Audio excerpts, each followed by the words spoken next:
Welcome, everyone. We are just gonna bring everybody into the room, and then once everybody is settled, we will begin this afternoon's seminar. Just to let everybody know, this session is being recorded. We good to go, Eve? Perfect. Okay, thank you. So good afternoon, everybody. I am Deanna Lincook, a PhD student at Queen Mary University of London, and I'll be hosting this afternoon's CLACS Caribbean Studies seminar series. We are very fortunate to be joined today by Michael Collins, who will be talking on the topic Cricket, Caribbean Migration, and the Remaking of Postwar England. Michael Collins has been an Associate Professor of History at UCL since 2016, previously teaching at the University of Oxford, where he was also awarded his doctorate in history. Prior to Oxford, Dr. Collins studied the history of political thought at Cambridge and political science at LSE, and he will be speaking on the topic of his most recent book, which was published by Oxford University Press in September 2025, titled Windrush Cricket, Imperial Culture, Caribbean Migration and the Remaking of Postwar England. And just before I hand over to you, Michael, I will mention that this seminar series, is supported by the Society for Caribbean Studies, so thank you to them. And we have two more sessions in the series, one on the 24th of March, 2026, by Lauren Darby, University of California, speaking on the title of Bêtes Noires, Sorcery as History in the Haitian Dominican Borderlands. And then on the 28th of April, Margot Grunwood, who's an independent researcher tracing Dutch Caribbean migrants, in Black radical encounters. And Eve has put those in the chat if you would like to register for those. But without further ado, Michael, I'll hand over to you. There will be time for questions at the end, so please either type them in the chat or you can hold your questions, and we'll call on you when the time is right. Thank you so much. Okay, Diana, thank you so much for introducing me, and thank you to everybody for coming along. I've got some Michael, slides. just quickly, could you put it in full screen mode, your slides, please? Thank you. Exactly. I was just going to put that in full screen mode, but when I do that, can you still see me? Not that it matters, but am I still visible? You are still visible on my screen. Okay, fine. All right, that's great. Okay, so as Diana said, I recently published a book called Windrush Cricket, Imperial Culture, Caribbean Migration, and the Remaking of Post-War England. And that's what I'm going to be sort of speaking about today. I should probably start, I think, with a couple of explanations as to why I've written this book and worked on this project. Some of them are very personal, some of them are more kind of academic, professional. So on the personal side, without going into too much detail, as a very young child, I sort of fell in love with cricket through the West Indies cricket team.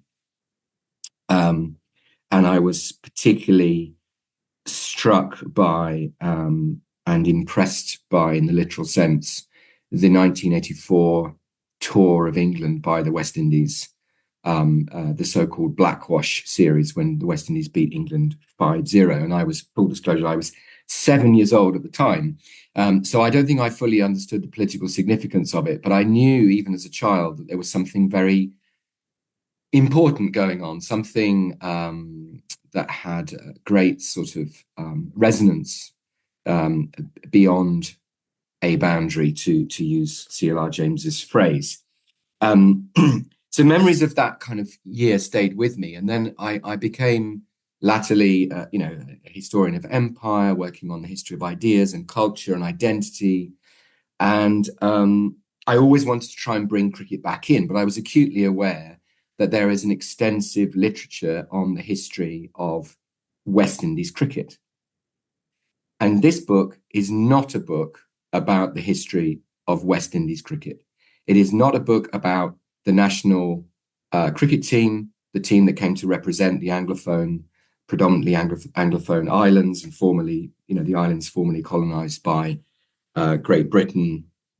It is not that book. It's a book, and here's the academic / professional bit. It's a book which tries to speak to a whole series of what I consider to be absences and oversights in the literature about both cricket and empire, or cricket and decolonisation. And that specifically is the significance of cricket for the post-war diaspora in particular, and to go further and to sort of, as it were, state the core argument of the book at the outset, the fundamental role that cricket played in enabling people to settle in England and make lives. And therefore, subtitle of the book, Remake Postwar England. So my kind of point of intervention, as it were, is a slightly provocative one, admittedly. I'm speaking to colleagues who are writing Black British history, and I'm kind of asking them to consider the fact that very few people write about the history of sport, and fewer people still have written about the history of cricket in relation to patterns of settlement in England. As I say, plenty of stuff written about the West Indies cricket team.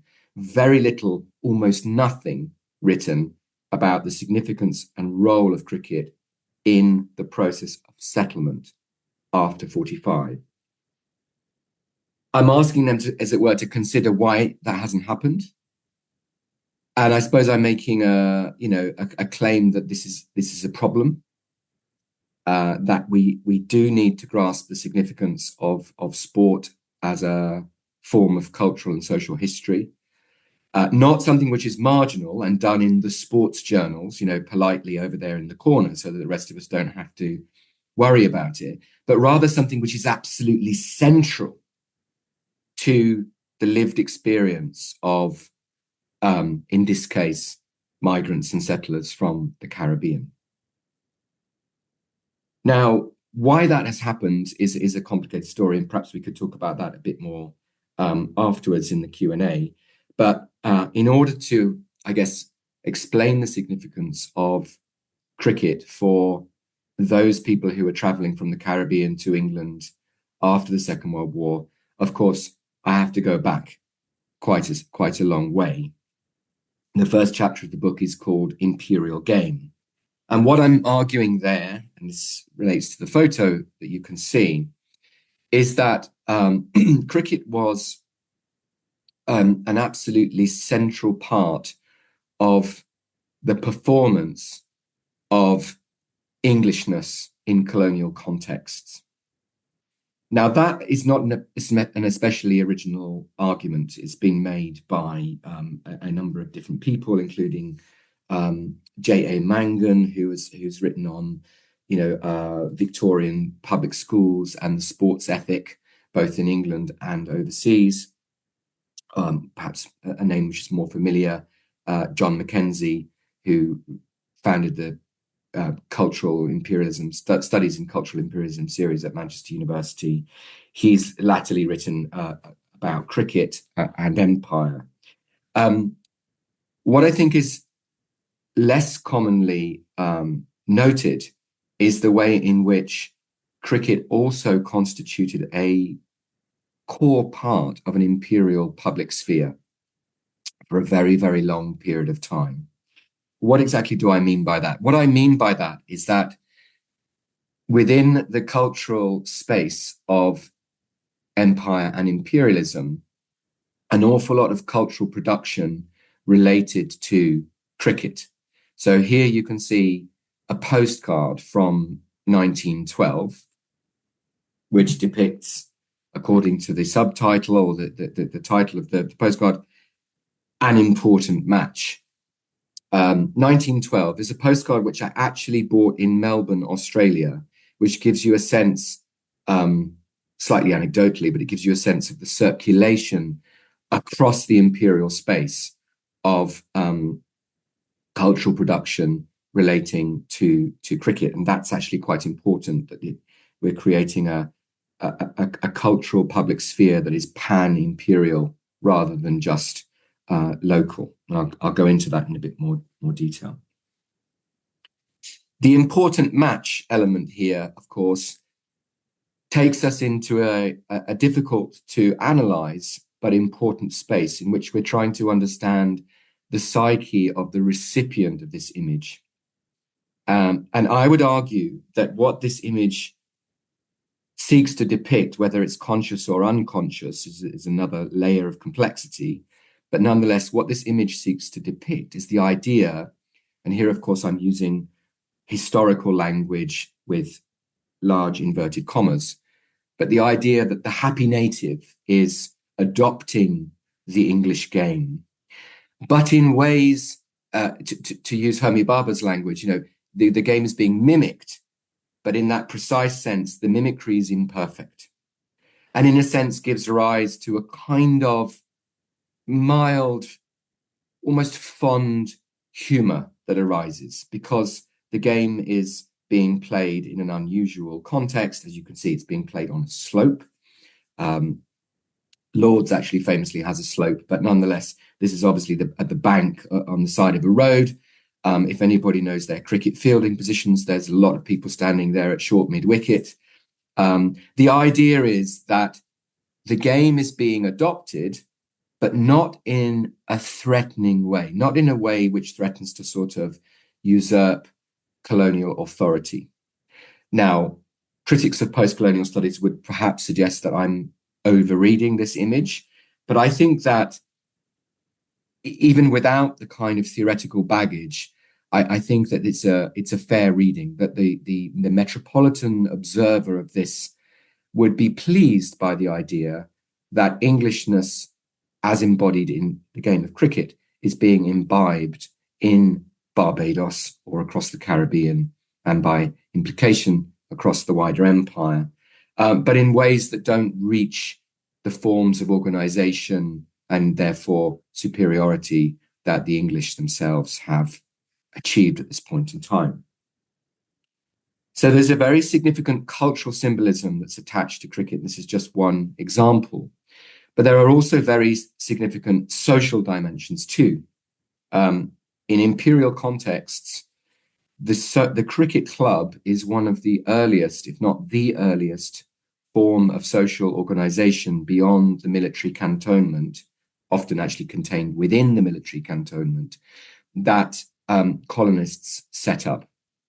So, for example, the Calcutta Cricket Club was founded in 1792, which makes it only 5 years younger than the famous MCC at what's now referred to as Lord's. In Barbados, the Barbados Club of 1805 is one of the very, very earliest ones. But what you see actually across the whole of the British Empire, in all of its diverse spaces, I mean diverse in terms of governance, whether they're settler colonies or crown colonies, etc., is a proliferation of sports and social clubs that have cricket at their heart. And the important point about that is that it mirrors exactly what will happen with Caribbean settlers 150 years later, which is that the sports and social club is a place where you don't necessarily go to actually play cricket or even necessarily watch it, but it is something that is central to a notion of community. It is something that provides a space for the development of social capital, by which I mean sharing of information, forms of solidarity and support, whether that's psychological, emotional, or financial. The cricket club in the colonial context is at the heart of the white settler or just colonial social space. So too with the Windrush settler, the cricket club becomes the hub of social and cultural life alongside the church. I'll come back to that. So what we see then in ways which have been, I think, ignored by, largely ignored by what are referred to as the new imperial historians. I think everybody on the call is probably familiar with that term, but just in case not, that's a sort of shift in the 80s and predominantly the 90s away from an overwhelming focus on politics, geopolitics, and economics as a mode or a lens for explaining empire and its demise, a stronger turn towards the social, but specifically the cultural and symbolic realms that constitute imperial power, authority, and resistance. But the new imperial historians, and here's where I'm coming back to that idea of speaking to academic historian colleagues, I'm saying, why not? Why have you missed this? Why have you missed the centrality of sport to the way people live, the way people think about themselves, the way people constitute their identities? I think it's a problem. So in ways which have been ignored by that new imperial history, cricket has been central to the social and cultural world of both colony and metropole. There's another additional layer which I'll speak to before I move on to the next slide, which is to say that cricket also was really fundamental to the projection of a particular kind of English white masculinity during the colonial period. And I mention that because at the end of this talk, I will come back to what I consider to be the crisis of Englishness that is emerging quite possibly in the 1960s, but specifically in the 1970s and 1980s. A wider crisis of English national identity. The reasons, the causal reasons for it are extremely complicated, and I can't summarize them here. But what I want to argue is that the decline of the English cricket team, and more importantly, the absolute supremacy of the West Indies cricket team and the black cricketer, was a psychological trauma for white English masculinity, which again went far beyond and resonated far beyond the immediate environs of the game itself. And the reason why I think the decline of English cricket caused such a widespread problem in England in the 1980s in particular is precisely because it was so central to the projection of a particular type of masculinity through the colonial period. Now, what was that? It was essentially a form of masculinity which celebrated physical prowess and bravery, but under controlled conditions. As we know, cricket is a game which is famously, has a famously sort of arcane rule book full of complex, codes and terminologies which have to be mastered. But at its core is this principle that the umpire's decision is final, that it is a law-bound space in which authority is respected. And again, the argument I'm making there is not an especially original one. It's one that's been made by a number of historians of sport and cricket, that this was a useful, performative, tangible way to communicate ideas about governance and white authority in colonial spaces. And remember, one thing about cricket is that it's necessarily, by its essence, a public performative sport. It's very difficult to play cricket in private. Even if you fenced off your club to keep people out, which of course often happened, you will find that people will be peeking over the fence, looking through the fence, seeing what's going on, seeing what's happening. So the public spectacle of cricket is very important. I think is connected to the projection of its ideological content. So if cricket was important in that ideological sense, historically, as a projection of colonial power, then the inversion of that power hierarchy with the ascendancy of the West Indies cricket team in the 70s and for about 20 years afterwards is obviously, as I've suggested, a source of trauma for the idea of white English masculinity. Now, I framed that there. Everything I've said thus far is in relation to cricket as a kind of conduit for cultural content and social practice within an imperial space. But of course, cricket is also, as I've alluded to in terms of the West Indies, something which has been utilized for a very long period of time for the purposes of resistance. And to speak to that idea, I want to just talk about the Barbados cricket buckle, which I don't know if anybody in the on the call is familiar with it. You may well be. This was an artifact which was discovered in a riverbed in England in the 1970s. And exactly what its provenance is difficult to establish, but it speaks to, as Clem Sitcharan, the author of the wonderful book Muscular Learning, who's written a lot about cricket, and indeed as CLR James has said, and you can see CLR down there in the bottom corner looking at the buckle. Cricket is, in the Caribbean in particular, something which has, deep historical roots as a form of both resistance, but also social advancement and social mobilization. Now, that kind of social advancement often occurred on individual or small group lines. I'm speaking here to an audience of Caribbean studies people, so I do that with great humility, because my primary kind of role is that of a British imperial historian rather than the Caribbean one. So I'm acutely aware that there will be people on this call who know far, far more about this than I do. But I think most of us are aware that cricket has been connected to a highly stratified form of social organization in the Caribbean, whether that's around schooling or clubs that have developed historically have represented different kinds of attachments to colorism and class and the intersection of those two things.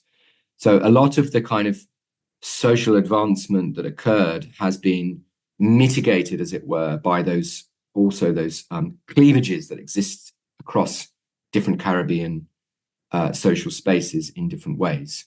But what Clem Sitcharan and others have said is that the Barbados buckle speaks to an idea of collective resistance. And here, what you can see I'm not quite sure how you're looking at it, so I don't want to say top left or right, but if you see the coin, I think everyone can see that that's a coin on one top corner.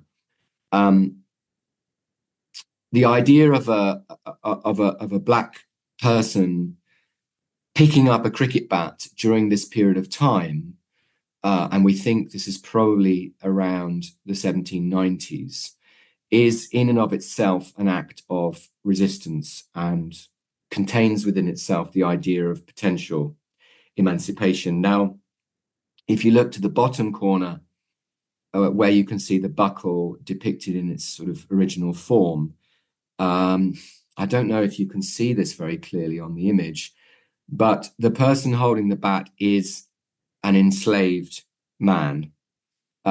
He actually has a shackle on his forward foot. That's removed in the image on the coin. So the original buckle depicts an enslaved person picking up a cricket bat, which adds a much more distinctive resonance to the idea of cricket's potential for future acts of resistance.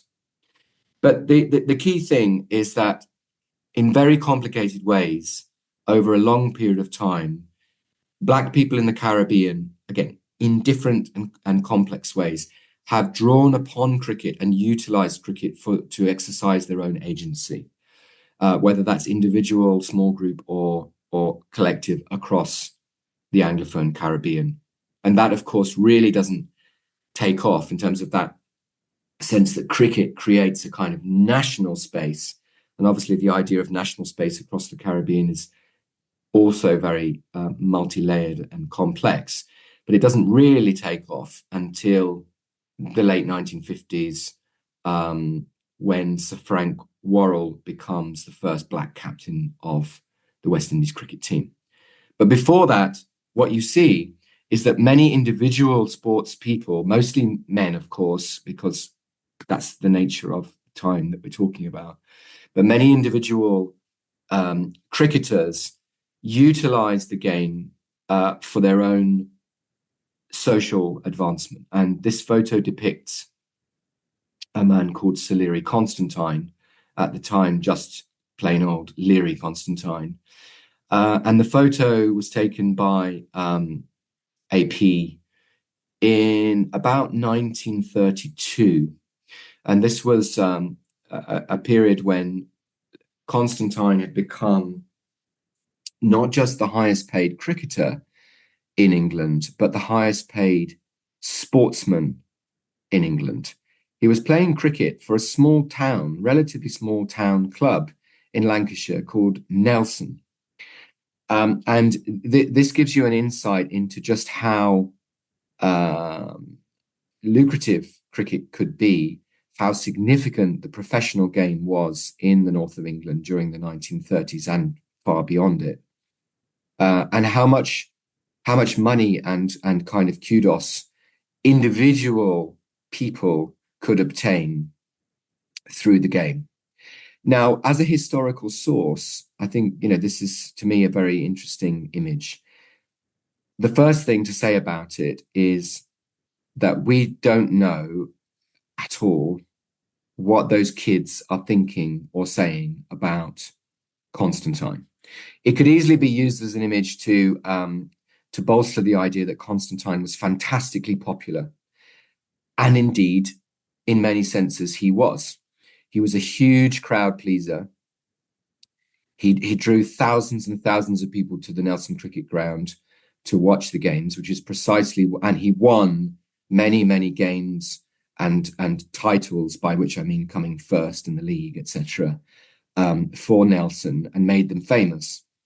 And that's precisely why he was paid so much money. But as for whether this speaks to issues around, what might be called something like racial inclusivity or racial tolerance, I think one has to be quite a lot more skeptical about that. I would be very careful, and I am particularly in the book, very careful about using this as an image or a source which implies that some of those kinds of racial prejudices and boundaries which had underpinned the imperial relationship up to this period and far beyond it were somehow kind of softened by the presence of Leary Constantine.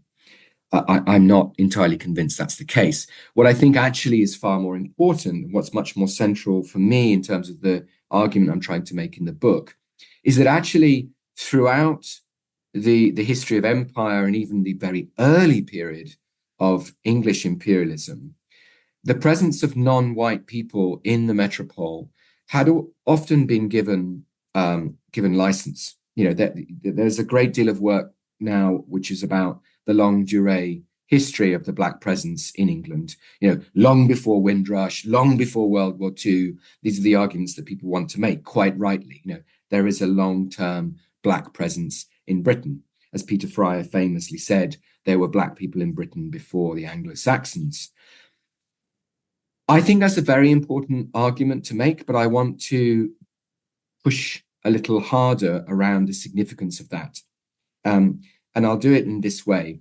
The concept that I use to try and understand the presence of non-white people, in this case, let's say Black people from the Caribbean in England prior to Windrush or prior to World War II, is terms of inclusion. I want to understand the precise ways in which people are given freedom to remain and are allowed to occupy public space or perform certain duties. What recurs as a pattern is the idea that entertainers, certainly a range of professional people in terms of, say, doctors, lawyers, astronomers, or other kinds of professional performers have a long history and a long presence in metropolitan England. But the idea that the entertainer is given license to be present also has wide resonance and deep historical roots. And I think that Constantine fits this bill quite well. He is the consummate entertainer. He used to come out during the breaks in the cricket matches and perform tricks, basically. He would throw a cricket ball miles in the air and catch it behind his back. Crowds would cheer and so on and so forth. So he was well loved and tremendously popular, but the space within which he could move and operate was somewhat circumscribed. It was certainly very much about his performance on the cricket field during this point in time. I think it's important to remember that, because there's a slight danger that those who would like to speak about what's sometimes called the myth of British racial tolerance would use images like this to say, look, see, he's such a well-liked person, so there must be something in this idea that British people were not as racist as some others during this period of time. What happens, though, is that Constantine's fame and his ability to sort of entertain then extends beyond the cricket pitch into politics.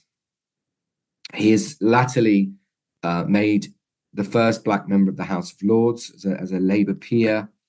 But before that occurs, he performs an extremely important role during World War II as a liaison officer for up to 10,000 West Indian workers who are stationed mostly around Liverpool area, but also continuing to organise and play in an extremely large number of cricket matches which take place on the home front during World War II.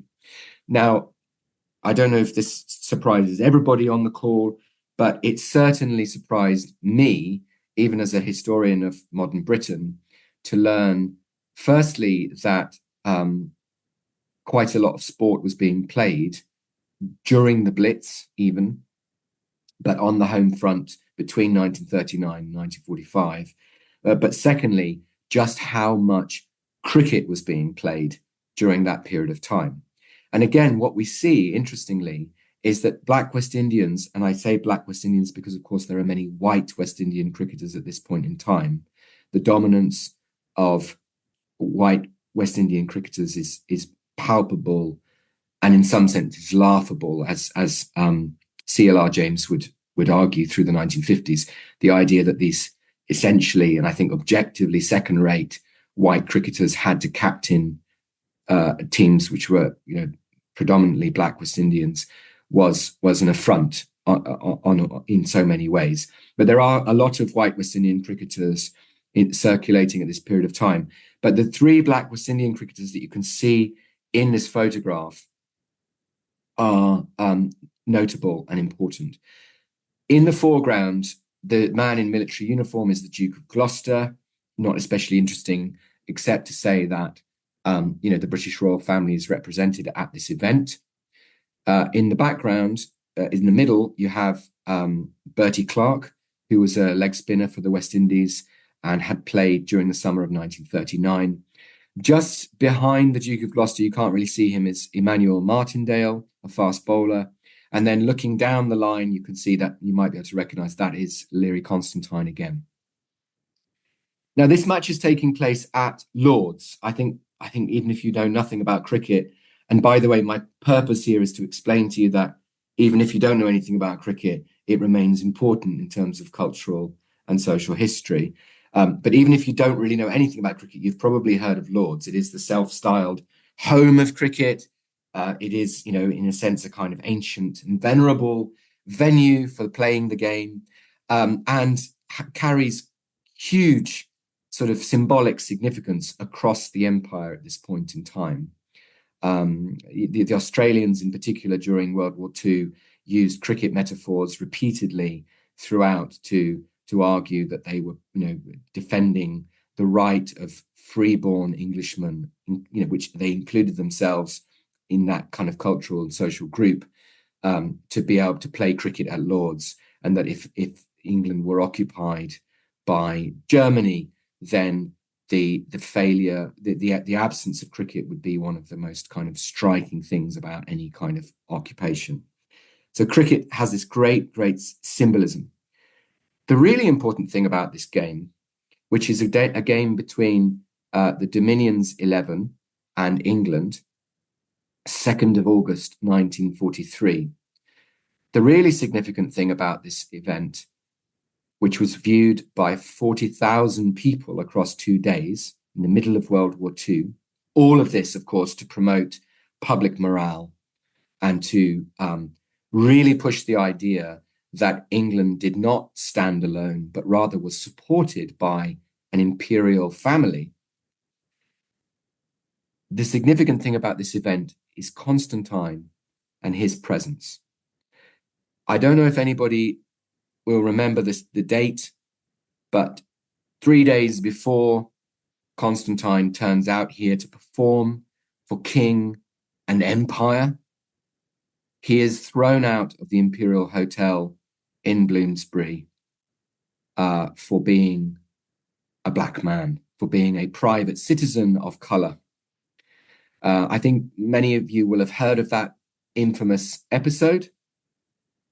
And so it goes, again, here we're talking about this idea of the myth of British racial tolerance.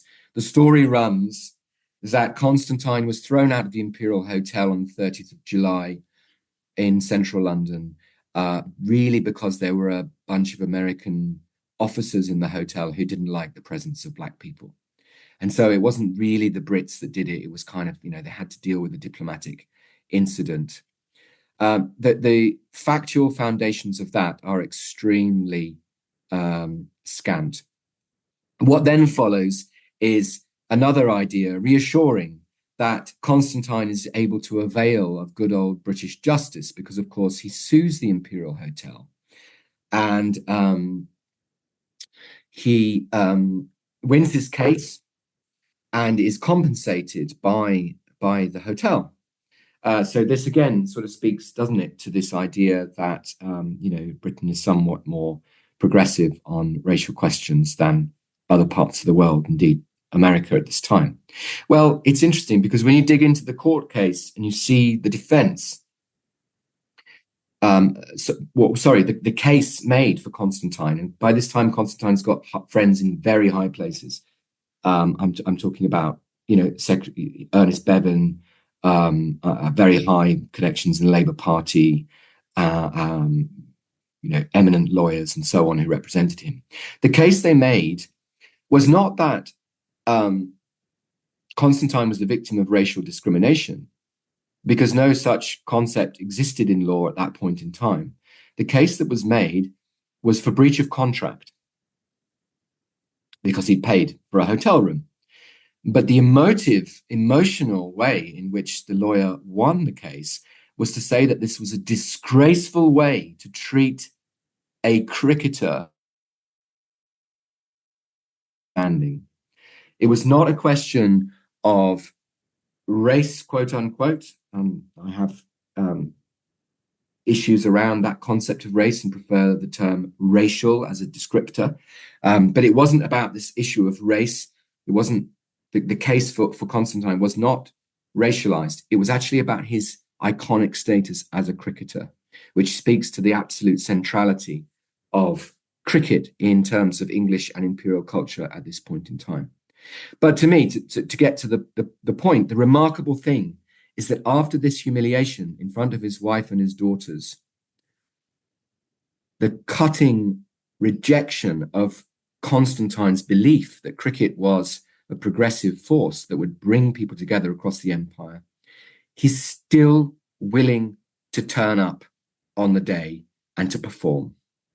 And he played apparently very well, and afterwards said that the reception of the crowd restored his faith in the liberal progressive force that cricket was. I just leave that there for you to think about. But what I'm suggesting is that during this long period of time that I've just sketched here in the first part of the talk, cricket is doing a lot of complex ideological work. It is communicating messages about West Indians, quote unquote, about what Black people in the Caribbean are like, what their potential for civilization is, quote unquote, and is a vector for the reception of Black people in Britain, which, again, as I hope I've been able to convey, is multiple and complex, and also contains within it quite conservative and imperialist themes as well as potentially progressive ones. By that, I mean, just to reiterate, Constantine was a believer in this project of using cricket to project the idea of imperial Britishness at this point in time.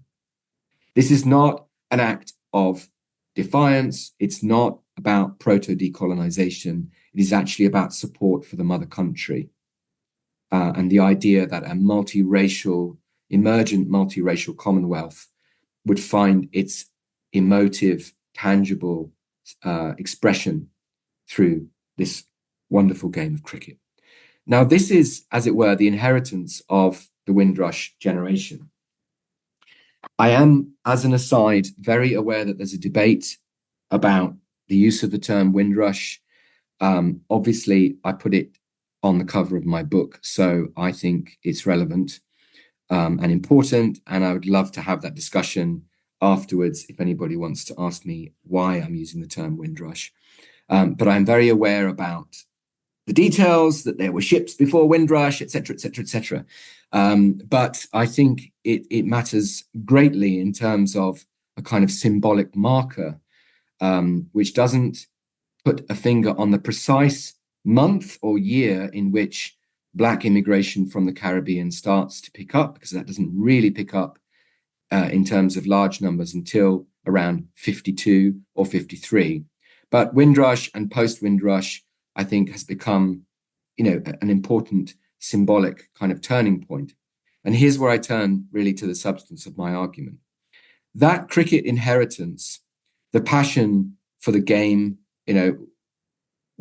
that is described so powerfully by C.L.R. James in Beyond a Boundary, is what people like Izzet Mackenzie were bringing with them. Now, Izzet Mackenzie is the guy in the back row in the middle who has arrived recently from Guyana and is playing cricket for the Mrs. Peak-Freen's Biscuit Company works team, Bermondsey, early 1950s. I put this photo in front of you because I think it speaks to a lot of the different themes that I'm trying to bring out. On the one hand, cricket was ubiquitous in England in the early 1950s or late 1940s. It was a game that, if all of us on this call were transported back to 1950, we would all have been involved in it one way or the other. It doesn't matter whether you're good at the game or not, you play it because every village, every pub, every factory has a cricket team. It's just part of the indigenous culture of these islands during that period of time. And if you're a woman, then you would be involved in the social and cultural side of cricket because it is the epicenter of people's lives. So when people arrived from the Caribbean in the late 40s and early 1950s, they found a country which was as obsessed with cricket as people in the Caribbean were. And here's where I want to speak to a very, very careful, narrow periodization. Izzet Mackenzie played for the Peak-Freen's Biscuit Company in 1952. And at this point in time, a lot of the source materials that I've come across, and that's for the purposes of speaking about the Windrush experience, is primarily oral history. A lot of the oral history sources spoke to the idea of conviviality, that cricket had given Black West Indians a certain cachet, and that early arrivals were often welcomed into clubs for a very short period of time. That welcoming, from what I can gather from the sources, was often kind of proprietorial, slightly patronizing. Oh, you're from Barbados, right? You're playing on Saturday. That kind of talk. But nonetheless, there was an entry point, a kind of contact zone that was created in metropolitan England through cricket. And here, of course, you can see that Izzet Mackenzie is the only Black player in this team.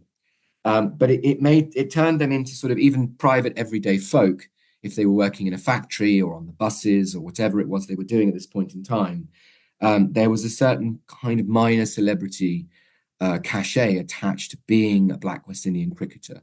And that was largely because in 1950, the West Indies had won their first test match against England in England. They won a test match against England in the Caribbean in the 1930s. But the 1950s test at Lord's was famous and iconic and gave rise to a calypso, Cricket, Lovely Cricket, which I think some of you might be familiar with. But cricket also then very quickly becomes the same contact zone in which deep-rooted metropolitan racism starts to just become more overt rather than covert or passive. And so as we move into the mid-50s, 56, 57, 58, Nottingham, Notting Hill, we see the development of a really large number of Black Caribbean cricket clubs across urban England. And again, many of the oral history, really club histories, there aren't written archives for these clubs. And that's one of the difficult things. There are rare moments when, as you can see in this slide, people have documented the origins of their club. So this is the 30th anniversary of the West Indies Carib Cricket Club from Nottingham, founded in 51, one of the earliest clubs. But on the whole, the political economy of cricket means that the Black clubs that emerge in the 50s and beyond are not really able to store and archive their experiences. Why not? Because they don't own the land or a clubhouse. So a cricket field and the clubhouse is effectively an archive. And if you go to any, village or town cricket club in England and probably around the world, I'm sure this is true in the Caribbean, you will find photographs on the wall or scorecards or newspaper cuttings. People store these things and keep them as a record of those experiences. The Caribbean club in England, which is a completely new phenomenon, is primarily a wandering club. That means it doesn't have a physical home of its own, although these spaces are acquired, over time.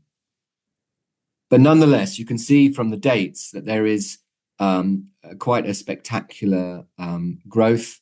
And what I've argued in the book, in chapter 4, which is Staying at the Crease, is that alongside the church, as I mentioned before, the cricket club becomes the cornerstone of social and cultural life. It is the place that you go to socialize, hang out, find out information about housing, the law, whatever it might be. And I make this argument because A, I think there's strong substantive evidence to support it, but B, because I think it also decenters the overwhelming emphasis in Black British history on political activism. Now, why do I say that? Not because I have a problem with political activism, but I think it's really important that social and cultural historians appreciate, in the literal sense, that not everybody lives their lives through politics. Not everybody is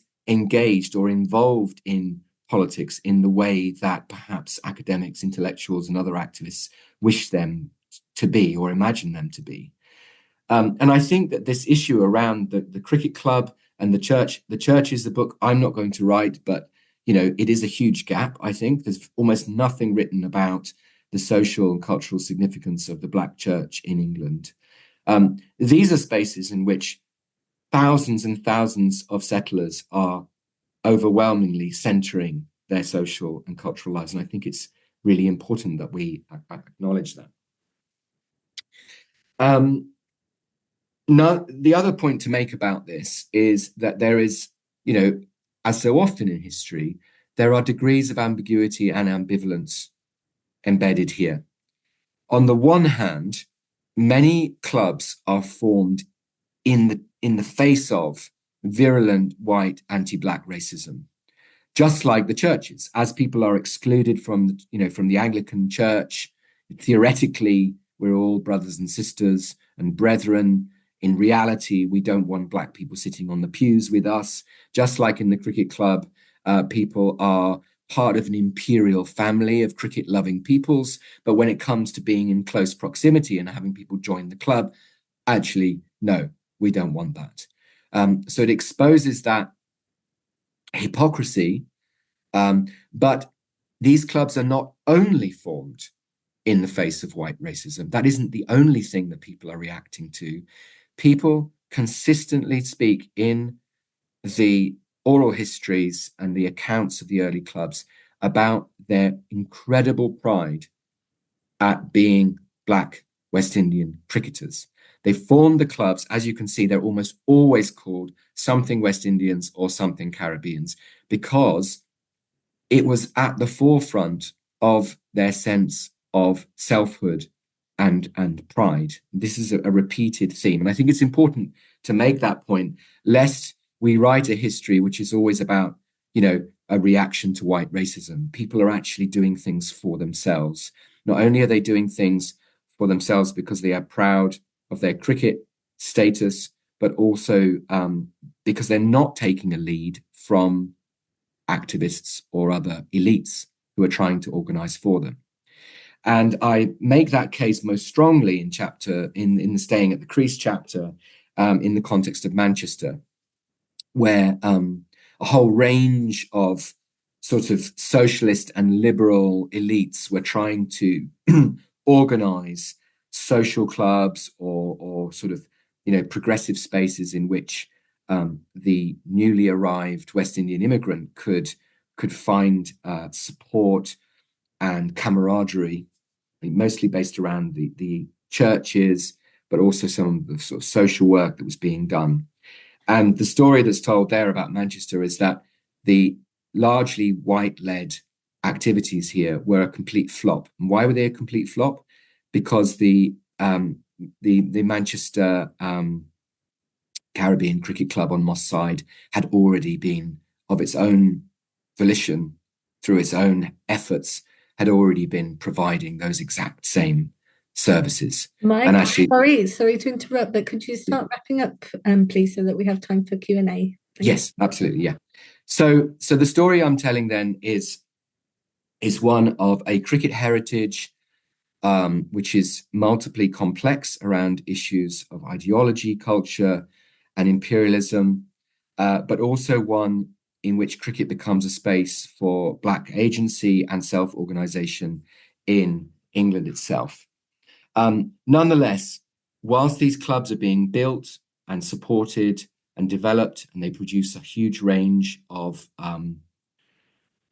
elite cricketers over time, something which we could perhaps talk about in the Q&A, there is still this enduring macro level trope around the idea of the calypso cricketer, which some of you might be familiar with. And this is a photo actually from the aforementioned 1950 Test match at Lord's. It's a staged photograph. The crowd has gone, everyone's gone home, but the white photographer from PA said, "Hey guys, could you get on the outfield and do that calypso thing? Because, everybody loves a smiling West Indian celebrating a cricket match." So there's a lot of cultural and ideological baggage which is hanging over from that deeply patronizing and highly racialized imperial context that people are living with whilst they're building those clubs. And that takes us into the period of the 1970s, when the West Indies come to ascendancy. And these photos show you, we can speak to this around the sort of the language of calypso cricket moving into what was then referred to as something like, the West Indies becoming the dark destroyer, that there was latent violence in their game, which is emerging. All of that is bound up with what I mentioned before about the crisis of Englishness. And indeed, ultimately, and I think this is the apotheosis of cricket's centrality to this issue of politics and ideology, the idea that cricket could be used not simply as a metaphor, but as a way of explaining how immigration had kind of destroyed Britain, and how cricket was coterminous with the decline of white authority and the rise of Black resistance on the streets of England.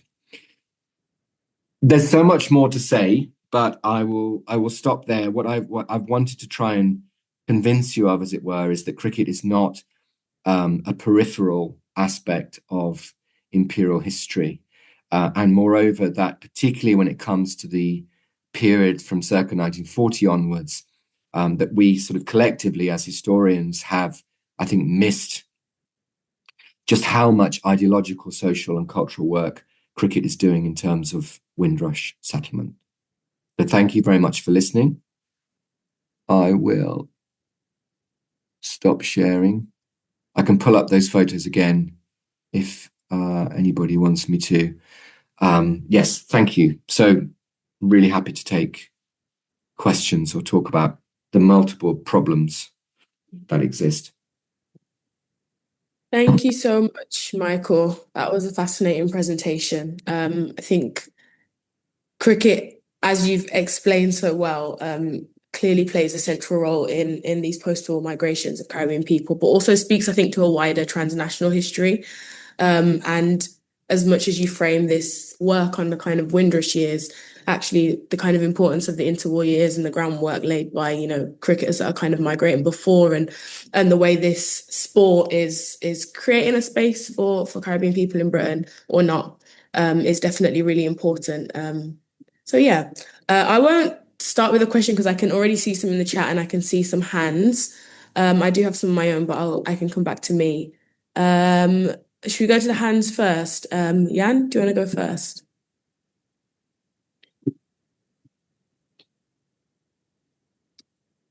Oh, wait, hang on. Sorry, I need to Yeah. ensure that he can unmute. 1 second. Unmute. Have a slight Okay. I think I'm unmuted.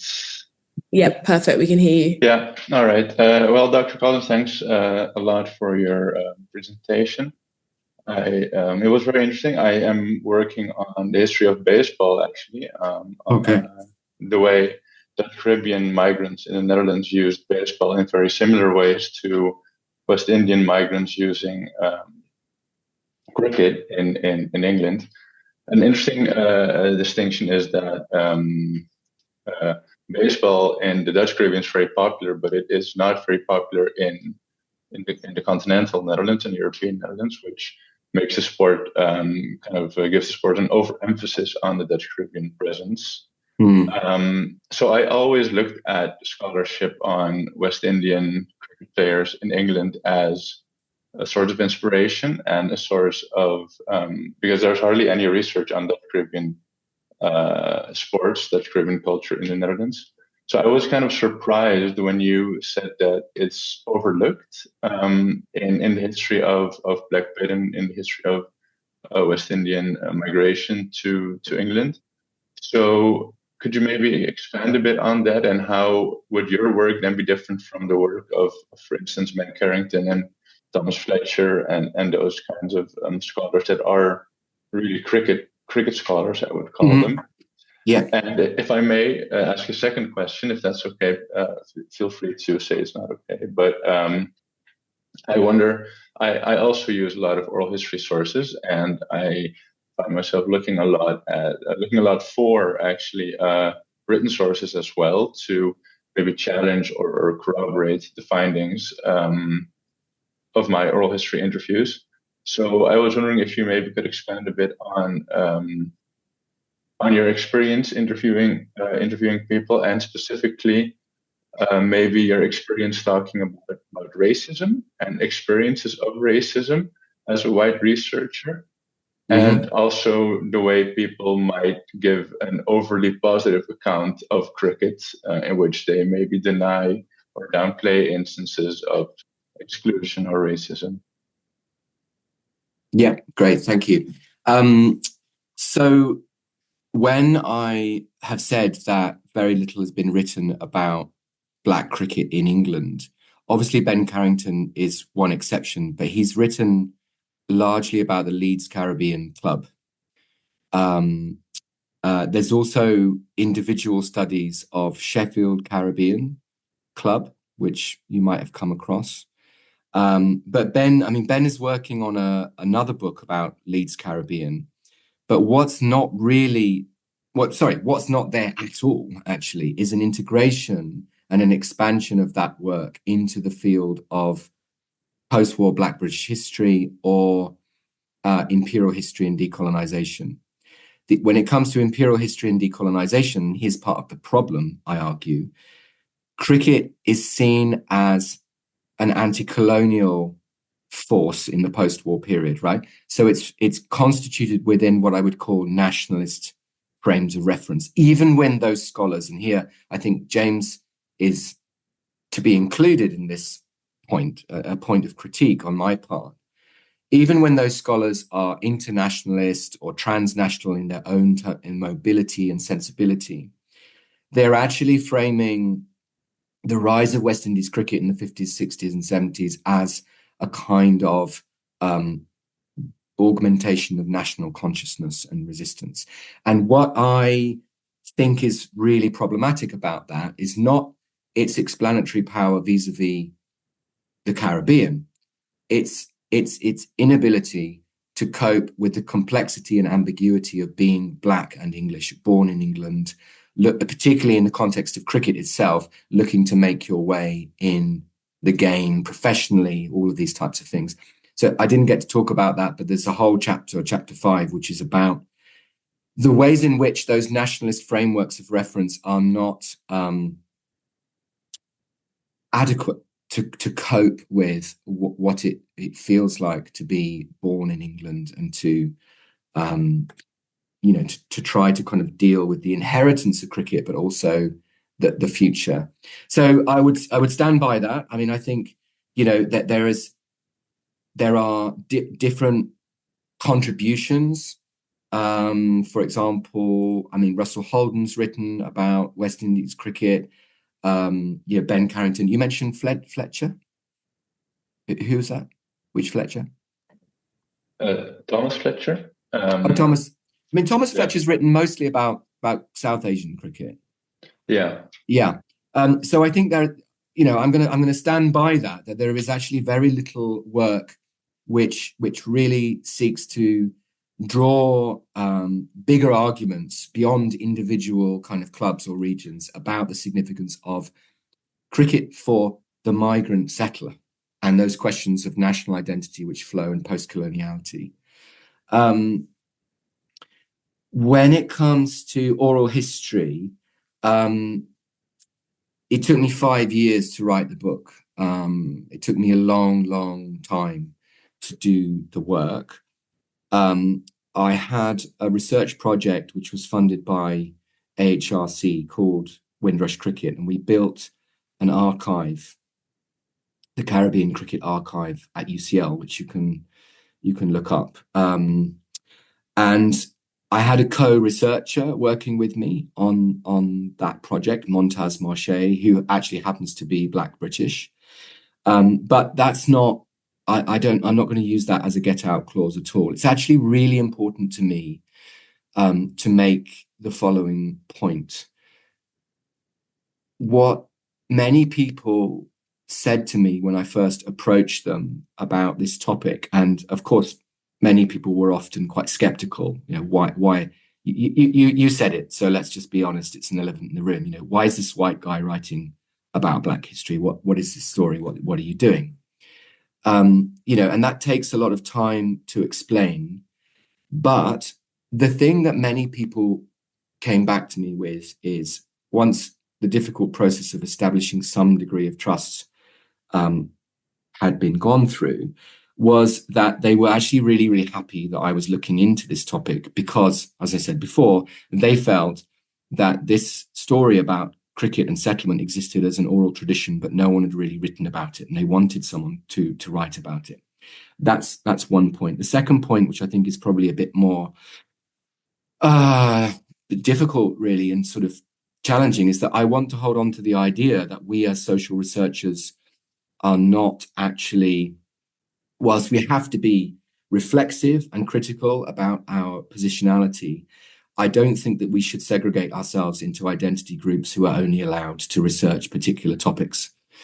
And I would say, for example, that two of the most perceptive and important thinkers and analysts of post-war Britain, tout court, including white people, including white working class people, are Stuart Hall and Paul Gilroy. And I don't think anybody would ever sort of say, well, they're black, so they should, how do they know how white working class people actually feel? And I completely, get where you're coming from on that. But I do think it's, as social researchers and historians, I think it's very important that we approach these kinds of topics really carefully. But as I say, that we don't just sort of say, well, you're not of that identity group, so you have no right to be in that kind of space.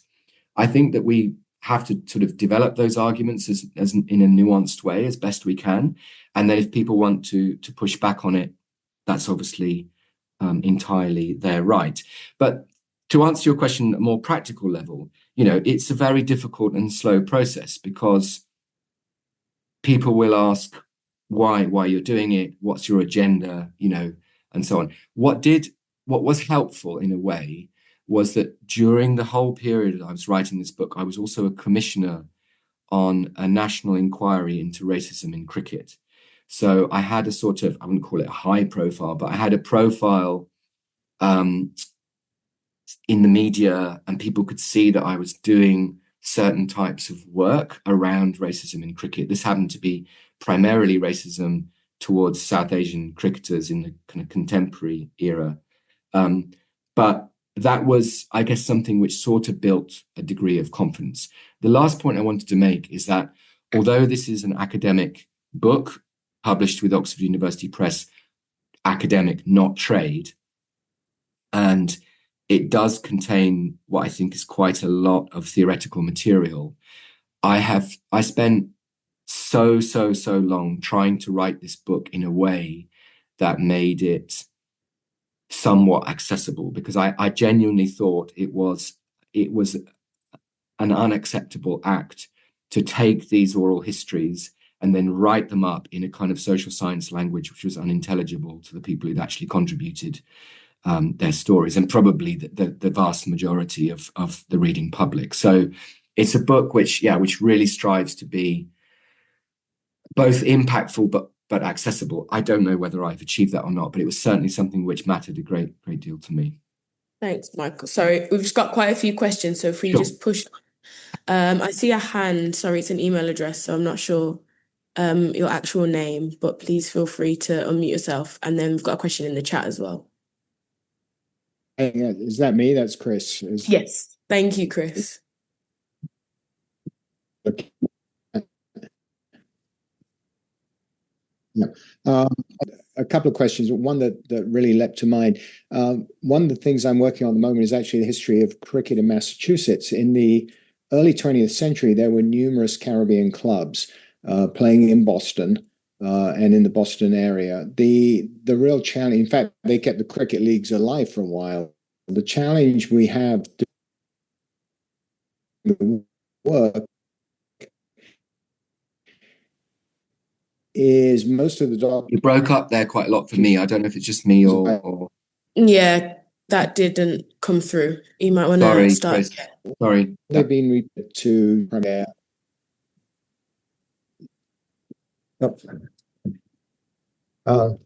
Is that any better? Nope. Okay. Not for me personally. Michael, are you getting that? No, I'm so sorry. It just didn't come. Chris, I'm not sure if you might want to type it out if the sound's not working, but just in the interest of time, I'm going to go to a question that's in the chat from Abigail. She said, wondering if you found any instances of a colour bar for Black players wanting to play in the Caribbean pre-independence. And a thanks for your presentation. And then we'll get back to you, Chris, in a second. Colour bar for Black players playing in the Caribbean? Pre-independence, yes. I'm assuming pre-independent Caribbean, so maybe 50s, 40s. I'm assuming, Abigail, if you want to jump in, please feel free. Yeah, I mean, obviously, like most, like the sort of general sense of a colour bar, not explicitly written down and codified, but as I alluded to earlier, what you see in the Caribbean is a hugely kind of prominent intersectional space around colorism and class and schooling, which massively constrains who plays where. And that's undoubtedly, one of the many legacies of slavery and the way in which essentially plantation cricket developed.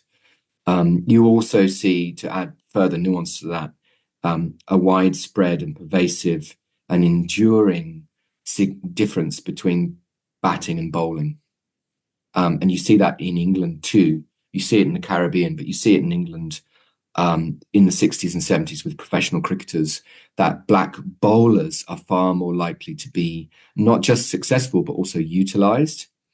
And I'm afraid the brute reality of that goes back to the plantation, when batting is seen as the elite art and bowling is hard labour. And, during the period of slavery and far beyond, people would be asked, forced, enticed to bowl for hours and hours upon end, for the pleasure of a white slaver to simply practice the art of batting.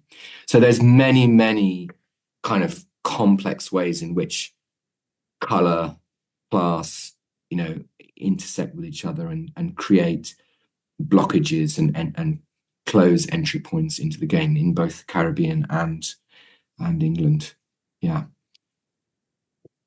Thank you. Another question in the chat is from Des.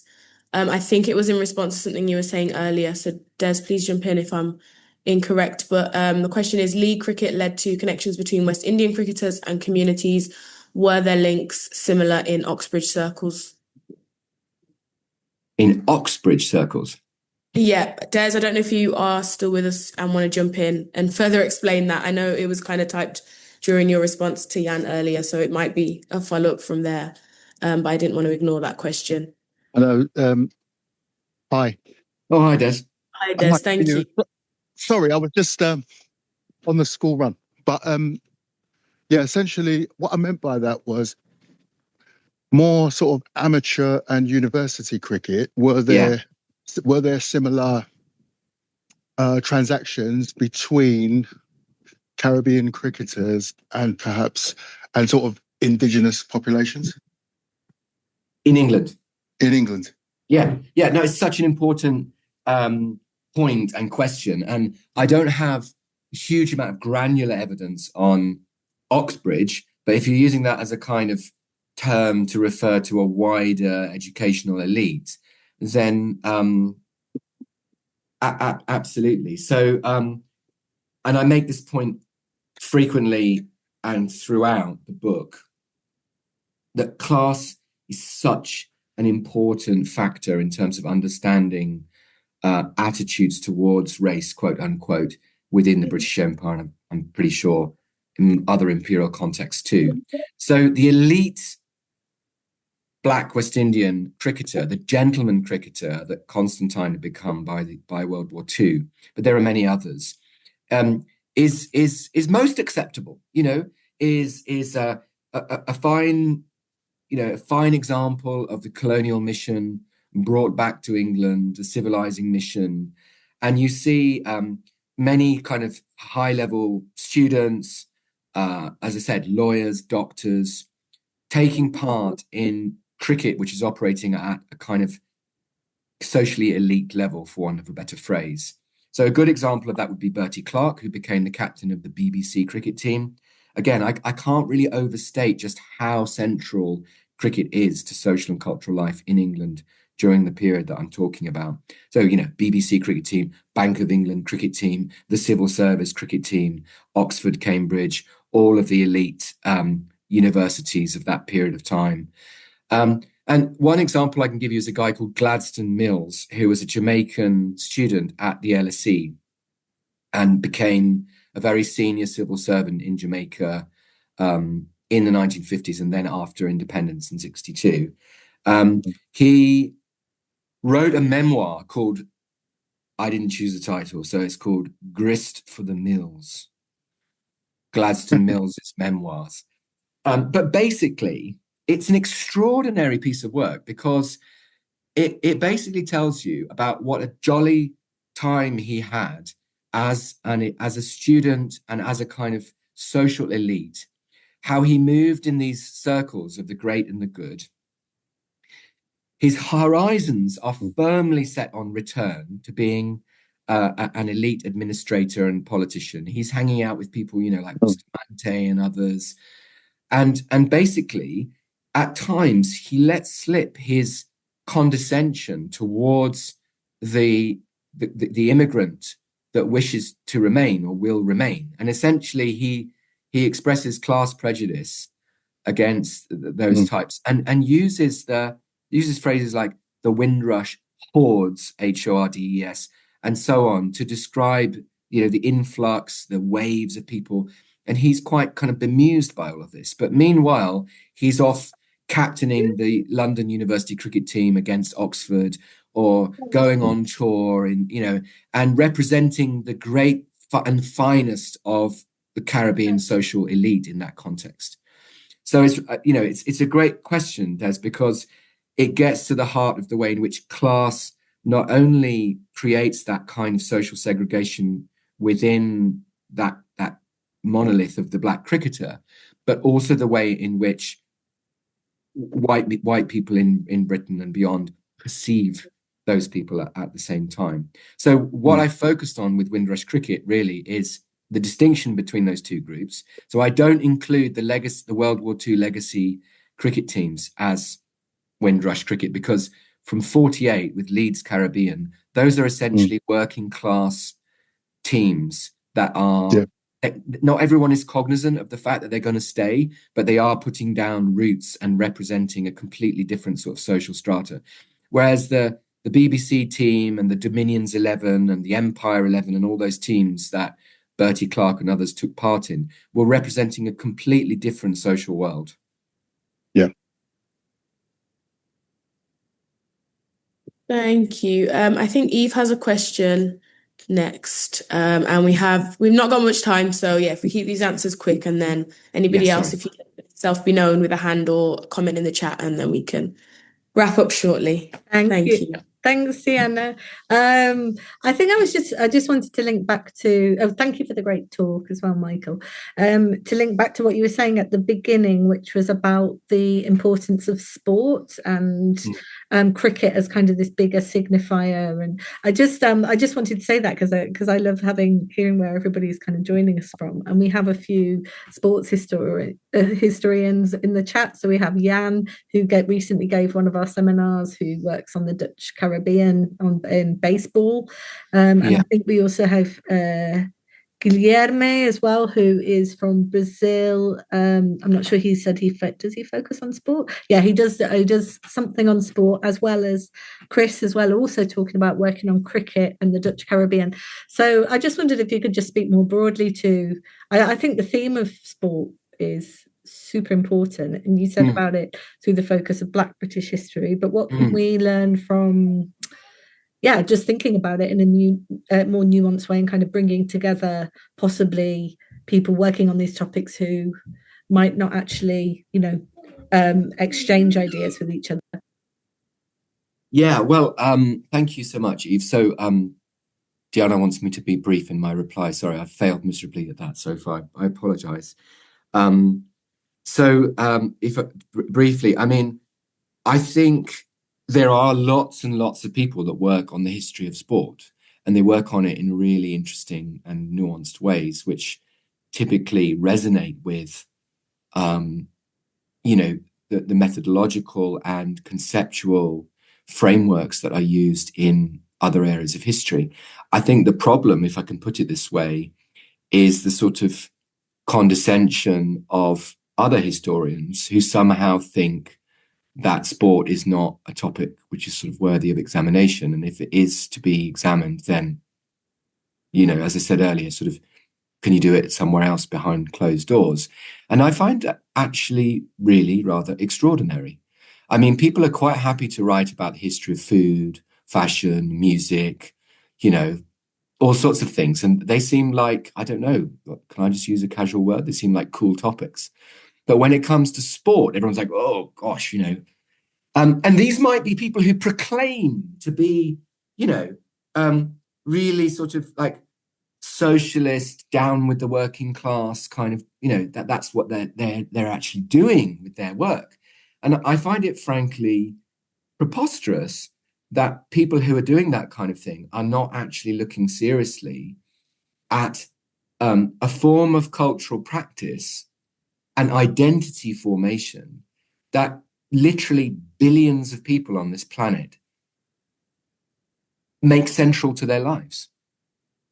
Whether that's at the local level, at the national level. I'm not talking about cricket anymore. I'm just talking about sport, whether people are playing it, watching it, talking about it, framing their sense of self around a club or, the football goes without. Yeah, sorry to interject, but the significance of Haiti playing in the World Cup, the influence of baseball, right, Dominican Republic, Dutch Caribbean and beyond, and as Diana said right at the beginning, the transnational links as well, the importance of kind of linking up those stories and those experiences across all of these different traditional boundaries as well, I think is, and obviously CLR James's contributions as well means that I'm surprised it's not more present really in research. So well, I mean, you're as qualified as anybody else to say whether it is or not. It's not. I have my view. I mean, when you go to a conference, when you go to something which is on the history of the Caribbean, or you read an edited volume of essays about social history in the Caribbean, how often do you read essays which are about sport? Everybody gives what Ben Carrington, Jan, called the perfunctory Jamesian nod. And I think it's such a brilliant phrase. He says, the number of times you read a book about Caribbean history or culture, and everyone's like, oh yeah, CLR James, amazing, that great book, Beyond a Boundary. Or often people call it Beyond the Boundary, which is not correct. It's called Beyond a Boundary. And then he says, but no one really reads it. But, no one actually really understands the significance of the cricket part. Everybody just thinks like once they've referenced James and Beyond the Boundary, they've ticked that box. And I think he's right. What I'm arguing is that cricket is not an add-on. It's an absolute foundation. So, that's my argument. But it's anybody else can say, well, actually, every time I go to a conference, there's loads of stuff on sport. But what I think is true is that it's usually seen as niche. And I actually think people care about sport more than they care about a lot of other things, which intellectuals deem to be more important than sport. And that surely is a slight problem for historians. It's a bit like it's a bit like Tony Benn saying, the problem isn't the Labour Party, it's Labour voters. We they don't understand. So it's like historians saying that the problem is not our modes of analysis. It's just people are not kind of fitting into them. Interesting. Thank you for that, Michael. Yeah. I definitely think there's more space for sport. My own research looks at children and schooling, and cricket obviously plays a role in schooling of the children in the Caribbean, but also for girls, netball, which is something I'd like to see more on, because it now is a sport that typically only Commonwealth countries play and do well because of that long history of it being a sport. So there's definitely more work to be done, I think. Should also say a shout out to Haiti for winning the skiing as well this week. That was just unbelievable. That was huge. Big up Haiti. It is important. And in a contemporary sense as well, Eve, which I think the point you're getting at is how sport can be viewed, especially in the region now. Definitely some very interesting points drawn out. Does anybody have any final thoughts, comments, questions, feelings, or otherwise before we wrap up? No. Well, I'll give a final thanks, Michael, for that talk and presentation on Diana, your book. thank you so much. Next session will be on March the 25th, I believe. And there are more details in the chat. If you would like any more information, head to the CLACS Caribbean Studies Seminar Series, and you can sign up for any future seminars. Thank you so much, Michael. And thank you everybody for coming this evening. Have a wonderful rest of your night. Take care. Thanks a lot. Thank you.